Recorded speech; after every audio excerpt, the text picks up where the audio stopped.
Hi, Good Life family. What's good and welcome back to the YouTube channel. Welcome to a new video and a new movie review. It is I, Mimi Nasike, and you are welcome to the channel. I just want to say a very big welcome back to the YouTube channel for like the people that have been here a lot. Welcome back, and to the new people who are stopping by, do want to give this video a thumbs up if you find it like interesting. Subscribe to the channel if you aren't already subscribed. Turn on your notifications to get notified whenever I put out new awesome and amazing content like this. And before I go into the video proper, I hope you guys are taking care of your health in this cold weather, because the weather is really cold these days. Not very, very cold, but like there are some days when the weather is just normal, and then there are some days when the weather is really cold. Just make sure that you are looking after yourself and taking good care of yourself, because nobody will take care of you like you would yourself. So make sure to keep that in mind and be committed to taking good care of yourself. So for today, we are going to be reviewing the newly released Netflix movie Blood Sisters, the season 2.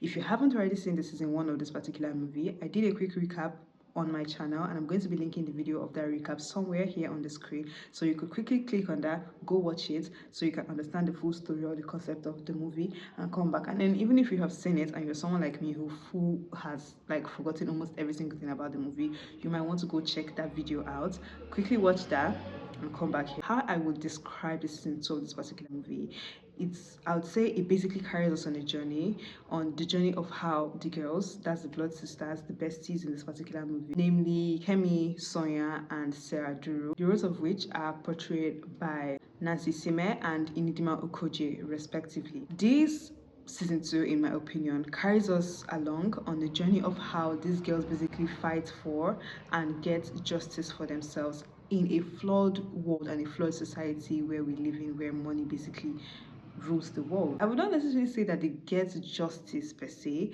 I would say that they basically just fight to get the kind of justice, right? Because it's not totally justice, but it is a kind of justice. And I mean, like, if you live in a world where like 100% justice is not guaranteed, any kind of justice you can get actually does count for something. And secondly, I would say this movie actually also exposes some of the characters in this movie in ways that we didn't see in this season 1. It gets like, it kind of like shows you on a deeper level, or exposes some of these characters on a deeper level in the season 2, and it gives you like a deeper insight into their lives and the kind of people that they are than it did in the season 1. Some of the people that you didn't have an opportunity to actually experience them and get to know them very well in the season 1 of the movie, you got to experience them a lot in the season 2, and you got to like learn a lot about them.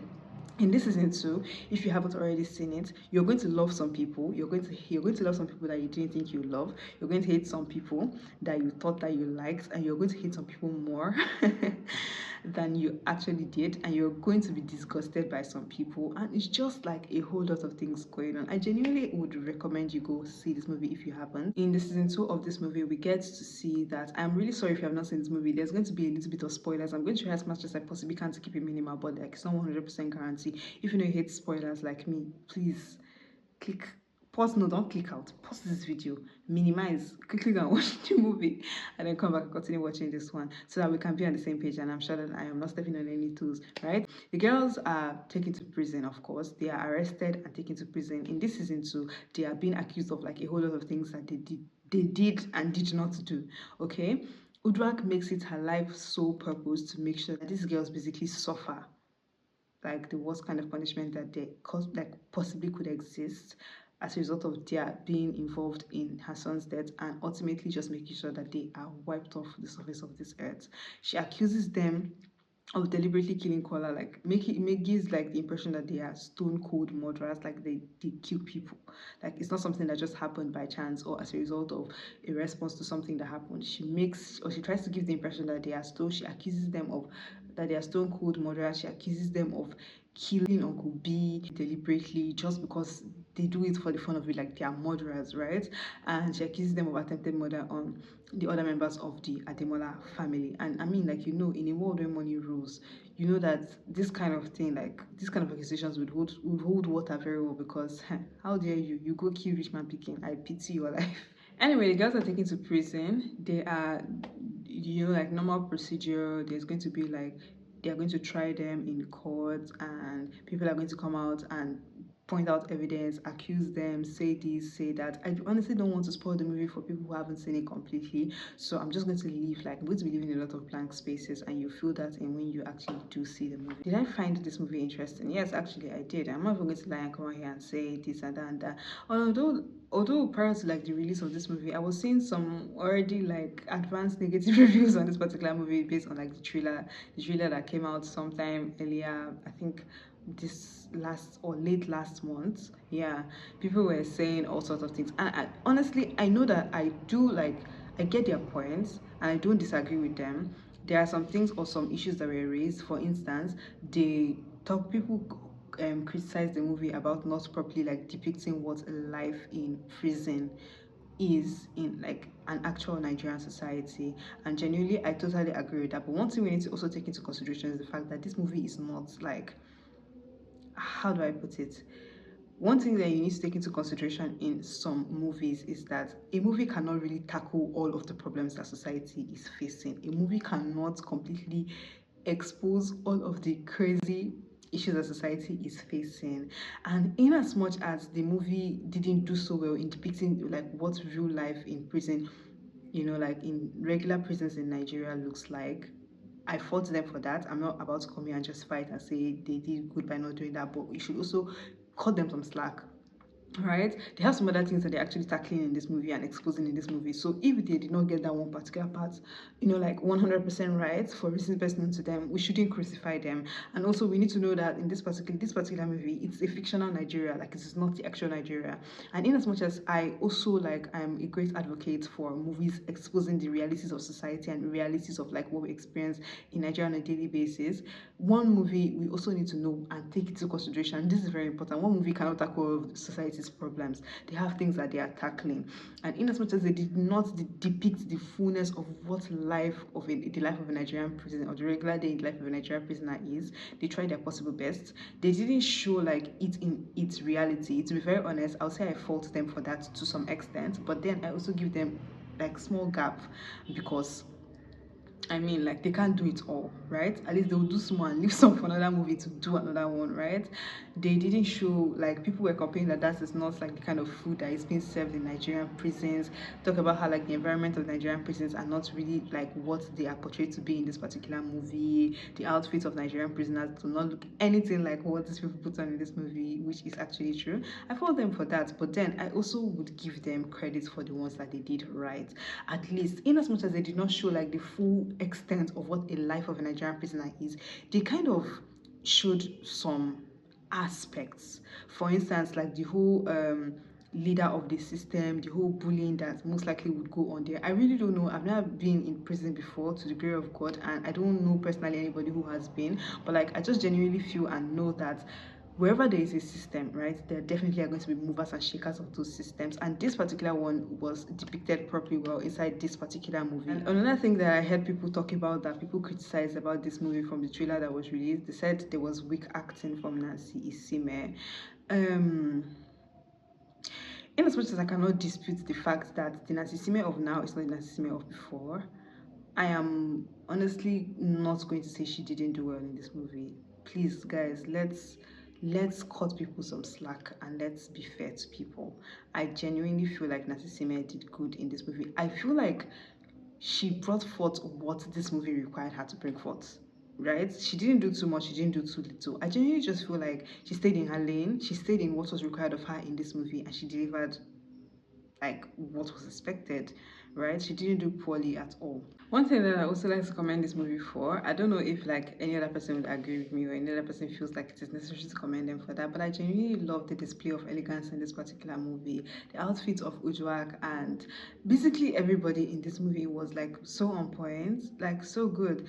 Ujwak's outfit, from Ujwak's outfit to Timei's outfit to Akin's outfit to Yinka's outfit to Femi's outfit, I genuinely feel like everybody looked so good in this particular movie. The ones that were supposed to look good looked really good. The ones that were supposed to look bad looked bad enough, and I genuinely like found that interesting. Like one thing I always talk about in movies is like visual concepts. Like when a movie is visually pleasing to the eye, right? It just like when you have like a lot of things to look at in a movie.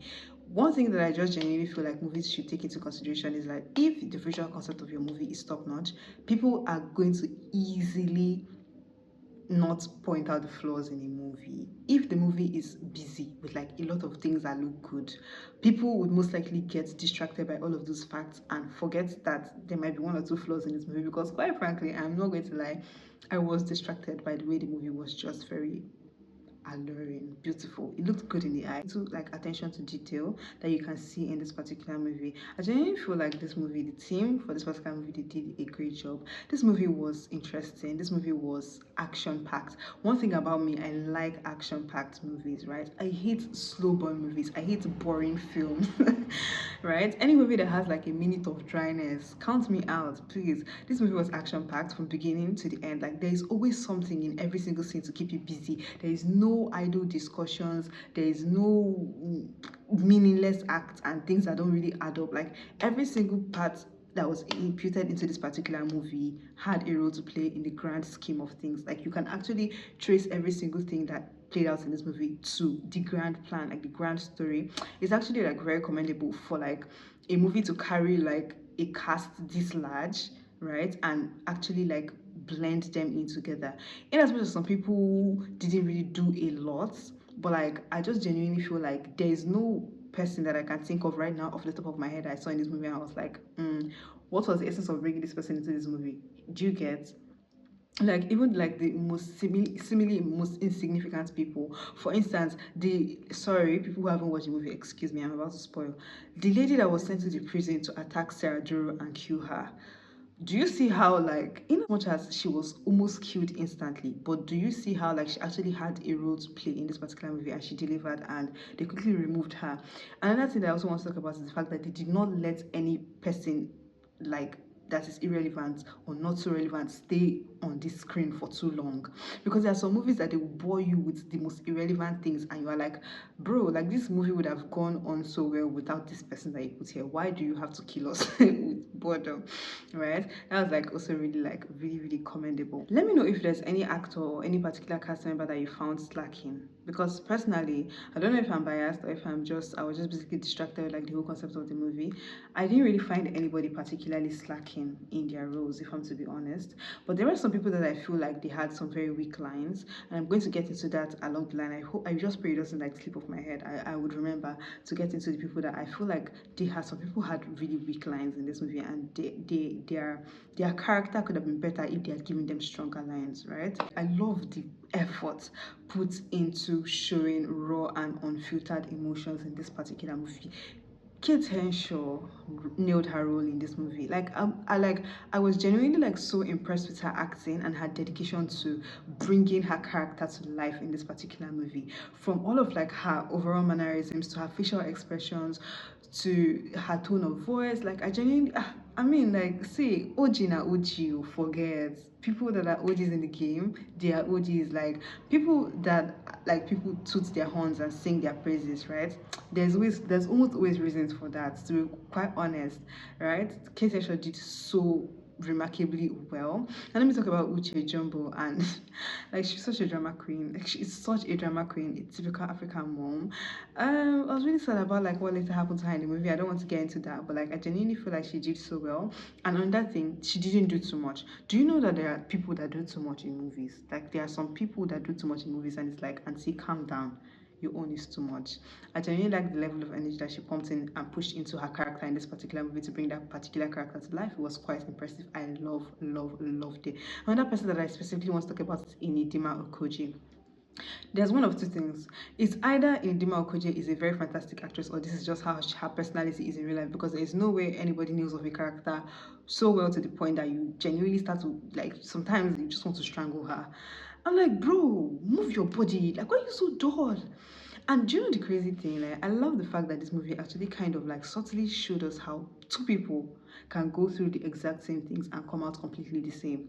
Do you see how Kemi toughened up a lot more than Sarah did in this movie? And like that's just the reality of things. You think that people would go through the same thing and all of a sudden they will become the same way. I genuinely feel like Sarah did not lose her softness like in all of this. Let me just say, like, I just genuinely feel like their experiences kind of like amplified their already existing personalities. For instance, Kemi was never a soft person to start with. She was the kind of person that would tell you to your face, like she would call off your bluff to your face, right? And their experience in the entire movie, from like the season one down to this part, just basically kind of like amplified that person, like that person that doesn't take shit from nobody. And secondly, Sarah, I don't know, like I feel like the her experiences and everything just kind of like brought out the actual softness that is in this person.